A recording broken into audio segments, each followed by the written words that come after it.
Well, if you're looking for a fun place to take the kids or a quirky date night or even just if you're a dinosaur fanatic, we have you covered. There's this thing called DynoFest, so we're going to talk about it here today. Joining me is Tylor Birthsiel, a paleontology prep lab manager for the Natural History Museum of Utah. I love the excitement I can see in your eyes on this topic. The passion's great. What is DynoFest, Tylor? So DynoFest is our yearly event where all dinosaur lovers can come in and see all the amazing fossils that we have. We have keynote speakers, DinoBite speakers, so they're talking about all their amazing research. And you can come in and see areas of the museum that are typically closed, like the Paleo Lab, where I will be, our collections. And then in our galleries, we have all sorts of vendors and other dino-themed activities that everyone can enjoy. Do you love DynoFest to have all of these people come and you just really get to teach and also show these things off? Yes, this is like the highlight of my year, to show off all the cool things that we've been working on in the lab over the last year, and then all the cool, new, amazing research that's getting ready to be dropped out to the general public. You know that information. We're just waiting as the general public, though. How lucky. Tell us what we have here in front of us, Tylor. I am fascinated to learn. So I actually have a few fossils here. Okay. One is we have this Allosaur vertebra, and our theme this year for DynoFest is damage and defense. And there's this weird hole right here in the vertebra. We actually think that that is from the tail spike of a stegosaur, and that this guy in the fight and that tail spike punctured the back of this Allosaur, so the meeting dinosaur right there, and then it healed all funky on the side there.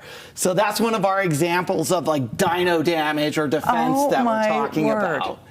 And then one of the other ones that I think is pretty cool is I have this Tyrannosaur arm bone. So it's the upper arm. Okay. And there's these bite marks right on the edge of the bone there. And the only dinosaur that could possibly make these bite marks on there is probably from another Tyrannosaur. So another Tyrannosaur was biting down on this almost like chicken wing here. Ouch. And left these scars on the bone.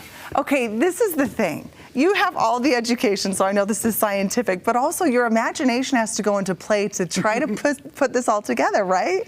Yes, there's always times where you're just like, what is going on? Yes. Or sometimes, like a lot of times with pathologies, if like a dinosaur had bone cancer or something, you'll see something weird on the bone and you're just like, what is going on here? And then it's kind of just going back through the literature, or going back and looking at modern animals and like, oh, that's what's going on. This looks like an actual like cancer lesion or something like that. This is just fascinating. The stories that people are going to be able to come and hear and the examples that you're going to be showing off during DynoFest is so interesting. So tell us what people can expect when they walk in, and this is for all ages. Yep, it's for the whole family, all ages. As soon as you walk in, you're going to be greeted in the canyon with all of our amazing vendors and events. You can then go right into the dinosaur galleries, see the Paleo Lab that's open, go onto our third floor where collections is housed, and then on our fifth floor is where all the guest speakers in the afternoons both days will be talking about their research and some amazing cool stories that they have about some fossils like these. Okay, Tylor, tell us exactly the dates and the times if you can. That is, or if you want us to go to the website, you tell us. This is this weekend, January 27th and 28th from 10 to 5, both days on Saturday and Sunday. And you can get more information about DynoFest on our website at nhmu.utah.edu. Okay, you see the website right there on your screen. We appreciate your enthusiasm in coming here. It is infectious. I'm very excited about this as well. So again, this is Tylor Birthsiel. We appreciate your time here today. Good luck at DynoFest, and for all those involved, if you need this information again, you can also head to abc4.com for all the info there too. Thank you again, Tylor. Thank you.